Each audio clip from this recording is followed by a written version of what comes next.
decided when I first went to her that we would study harmony eventually, but she wanted to start with counterpoint.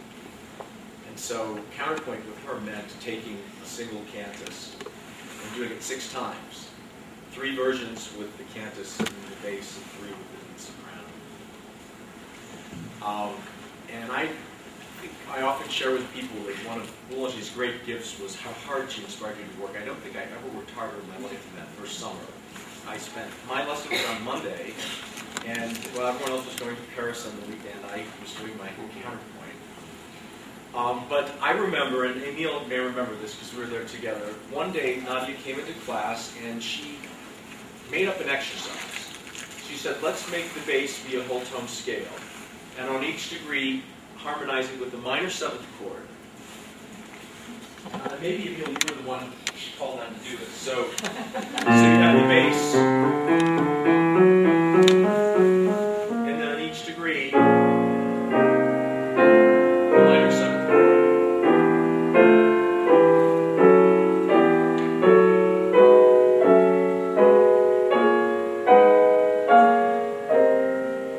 So it's beyond, there's something very individual about the exercise, the idea that it is a whole tone scale. It's a little out of the ordinary. So, and I was very taken with the sound of those chords. That if that wasn't enough to have you play that sequence, she said, now my dear, you must play the bass with the left hand, and the upper 2 voices with the right in solfege, etc. Get too buzzed with coffee to do the whole thing for you. So when I came, after I spent that summer, I went back to Ohio to go back to college to start my junior year. And as I reflected, I realized that Boulanger helped me see that music is both horizontal and vertical in a way that I hadn't really experienced with my own body. By simply memorizing all those cadence sheets and doing this exercise of changing the hands and you becoming the tenor yourself and singing all the voices and doing that kind of thing. And so I sat down to compose and I wanted to write. I was working on the Ravel sonatine. I thought I'd like to write my own sonatine. And based on that exercise, I came up with my own chord progression.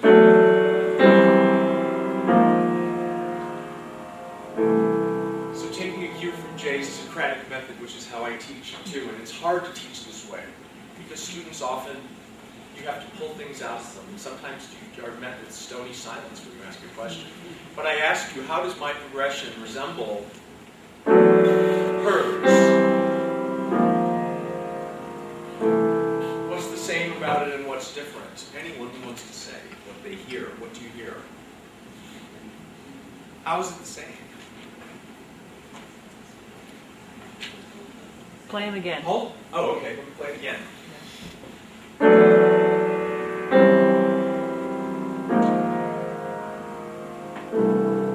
I have 4 chords, so that's... Now do the other. The model, as she used to say, meaning the thing that's to be repeated.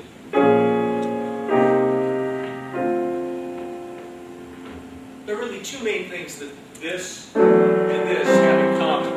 2 very basic principles that transcend taste, style, which was also one of the gifts of her teaching, is the way she taught. Contrary motion. There's contrary motion. The bass and the upper voices are moving in contrary motion, which is, we know, the strongest motion. And the bass is a whole tone scale or structure. So what I did, it's very important to know that, at least for me in composing, it is not an intellectual thing, and that was also something Boulanger helped you arrive at.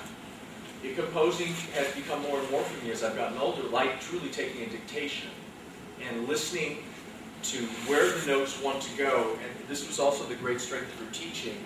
Having a thought, just as she had a thought of that progression and I had my thought, and following the thought through to the very end. So what I want to do is play for you this movement of my sonatine that I wrote, based on that progression. And you'll hear, I hope, how that progression controls all the structural larger points of the piece. I wrote it completely, I would say, by ear, using my intuition and my feeling, reaching for the notes that my ear wanted to hear.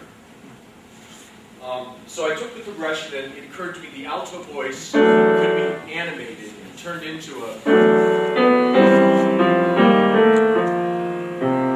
That was the next thing I did, was I took the alto and turned it into a foreground melody, long, short.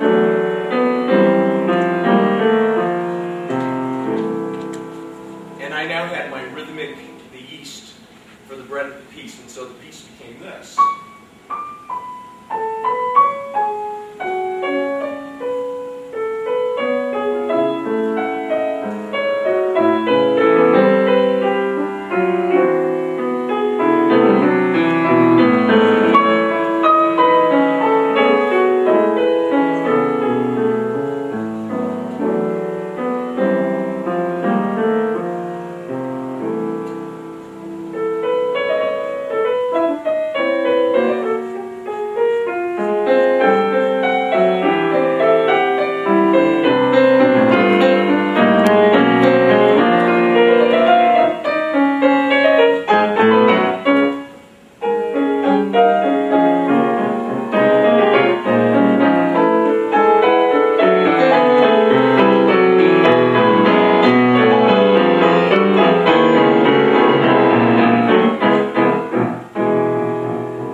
That's an improvised piece, meaning that it was composed, as I've composed all music I've written, by trying to follow the thought and trying to follow where my ear wants the piece to go. The piece for me as a composer, I was 19 when I wrote it, was much more contrapuntal than any piece I'd written up to that time, and I'd not written that much music. Because Boulanger had opened my ear, again, to this vertical, horizontal, the unity of those two things, and I just started listening a lot more carefully to what my inner voices were doing. There's so much I could say about her. I find them often very stimulating. Boulanger, this idea is something that's disappearing in our culture, is the training of the memory. And this was the most essential part of Boulanger's training for me, was the insistence on memorizing as much music as possible.